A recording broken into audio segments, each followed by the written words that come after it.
right, buckle up, because today we're going deep on a connection I bet you didn't see coming, Jesus and Marx. You're going to make me say that, aren't you? Someone had to.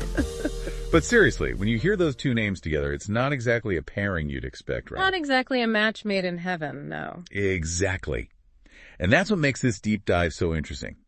We're digging into the work of Jacques Ellul, a Christian thinker, who saw some, shall we say, unexpected overlaps between these two seemingly opposed systems of thought. And we should underscore that Ellul's coming at this from a deeply Christian perspective, which obviously colors how he tackles this whole comparison. Absolutely. So no taking sides here, folks. Just trying to understand how Ellul connects these dots. And he starts by saying that communism, especially early on, wasn't just opposed to Christianity. It actually threw down a gauntlet, forced Christians to re-examine some core stuff.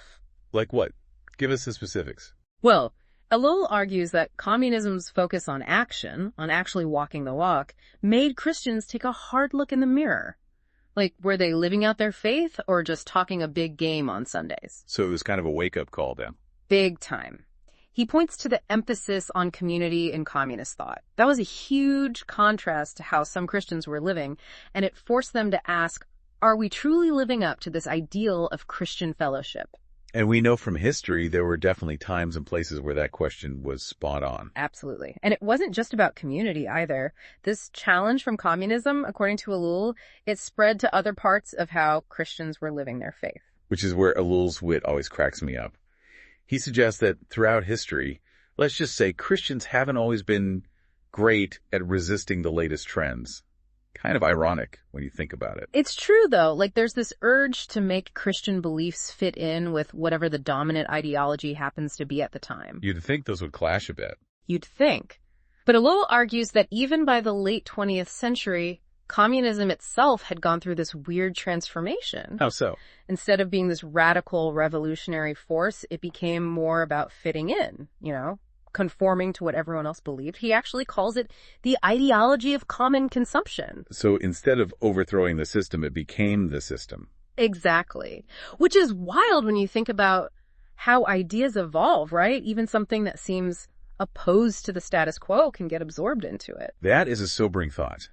But it does make you wonder, if communism lost some of its revolutionary energy by becoming more mainstream, how to become even more influential, like Ellul claims? That's where his idea of intellectual terrorism comes in. And it's honestly kind of a chilling concept when you really sit with it. Intellectual terrorism, huh? Okay, now you've got my attention. Yeah, it's a pretty loaded term. Basically, Ellul's saying that Marxist vocabulary, Marxist analysis, it became so pervasive, so accepted as like the way to understand the world, that anything outside that framework got instantly dismissed. So not outright censorship, but you're basically being told your ideas are irrelevant unless they fit into this one specific box. Exactly. And it's interesting, Ellul argues that this is actually how Marxist thought got an even tighter grip on intellectual life, even as it moved away from, strict dogma. It became less about following a rigid ideology and more about using this particular lens for viewing everything. Which, when you think about it, is a much more subtle form of influence.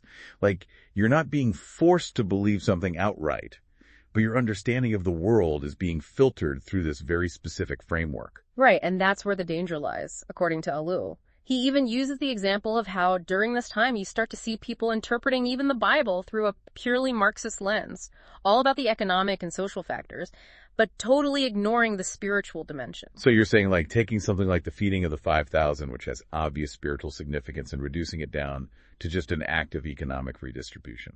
Exactly. And this is where Ellul really pushes back against what he calls Marxist Christianity. He sees it as this forced reconciliation, doesn't really do justice to either Christianity or Marxist thought. Trying to fit a square peg in a round hole. Exactly. And it feels like this is getting at one of the big tensions in Ellul's work, right? This inherent contradiction between Marxist and Christian thought. They seem pretty fundamentally incompatible, at least on the surface. Yeah, for sure. So how does Ellul deal with that? Does he try to reconcile these two things? Well, he definitely doesn't shy away from the tension. He dives right in, arguing that a lot of self-proclaimed Marxist Christians are basically trying to jam the Bible into a pre-existing Marxist mold. Instead of letting the text speak for itself. Right, and he goes even further, saying it's not even just about interpreting biblical stories differently, it's about stripping them of their core meaning. Like, Ellul gives specific examples of this, breaking down interpretations of stories like, yeah, that feeding of the 5,000 we were talking about, where it's all about the economics, no acknowledgement of the miracle, the faith message, any of that. So for Ellul, it's this reductionism that actually ends up undermining both Christianity and Marxism. Yeah, totally. And this leads to a really crucial question, and I'm curious to hear your take on this. If Ellul's so skeptical of this Marxist Christianity, does he offer up any alternative? Is any kind of true reconciliation between these two systems of thought even possible? That's the million-dollar question, isn't it? And knowing Ellul, I doubt he lets us off the hook with some easy answer. You know him too well.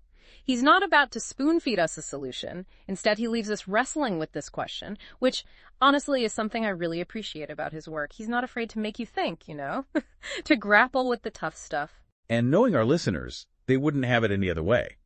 But just to be clear, Ellul is skeptical of trying to fully merge Marxist praxis with Christian belief.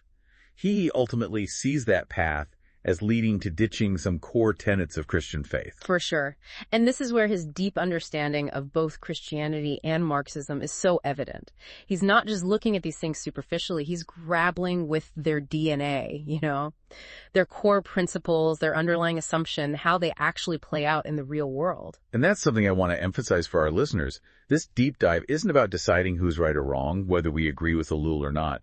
It's about understanding how these ideas interact, how they've influenced each other, even when they seem totally opposed. Absolutely. And I think it highlights how even ideas that we think are settled can have these hidden depths, unexpected connections. It's about being willing to keep digging. So we've talked about where Ellul sees the challenges in reconciling Christianity and Marxism, but are there any areas where he sees potential for common ground? That is a great question, and it leads us to one of Ellul's most interesting points.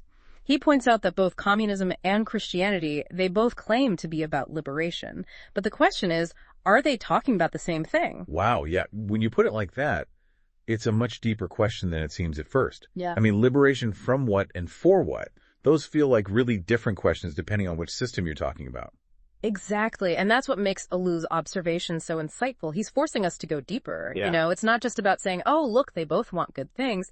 It's about asking what liberation really means in each context. And I'm guessing Ellul sees some potential pitfalls in how people try to merge these ideas of liberation. Oh, absolutely. Ellul was especially critical of what was called service theology, which was big in mid-20th century Christianity. Basically, it was all about social action, putting your faith into practice by serving the poor, fighting for social justice, that kind of thing.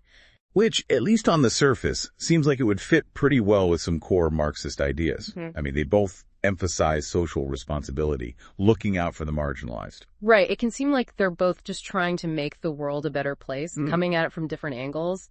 But Ellul urges caution there. He argued that a lot of folks pushing service theology were actually twisting scripture, taking verses out of context. Cherry-picking the Bible to fit their own agenda. Sadly, not exactly a new trick. Nope, not at all. And Ellul gives this great example, one I think you'll appreciate.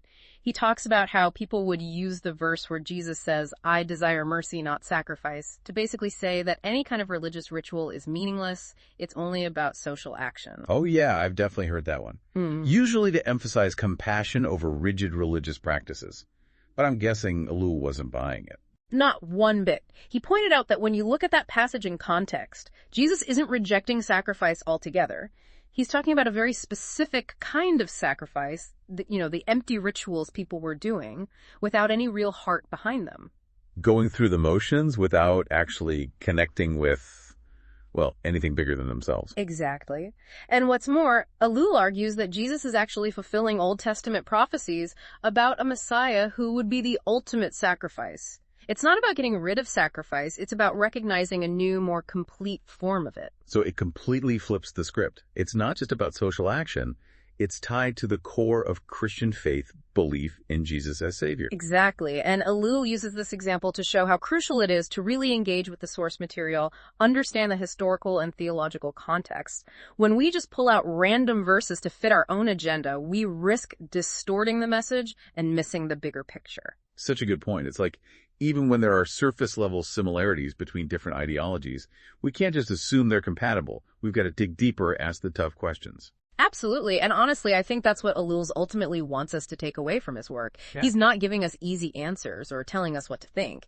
He's challenging us to actually think critically, engage deeply with what we believe and where those beliefs come from. So to wrap up this deep dive into Ellul's Jesus and Marx, what's the one thing you really want our listeners to walk away with? I'd say it's this: don't be afraid to question. Don't be afraid to challenge assumptions. Don't just take things at face value, especially when it comes to these big, complex ideas.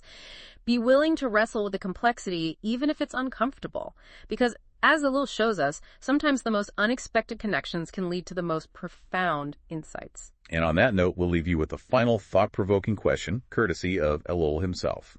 If both Christianity and communism claim to be about the emergence of a new human being, what kind of human being are they each trying to create? It's something that's really stuck with me, and I hope it'll do the same for you. It really encourages us to consider the core values and goals of these two incredibly influential ways of seeing the world and think about their lasting impact. Until next time, keep diving deep, keep questioning, and keep seeking truth.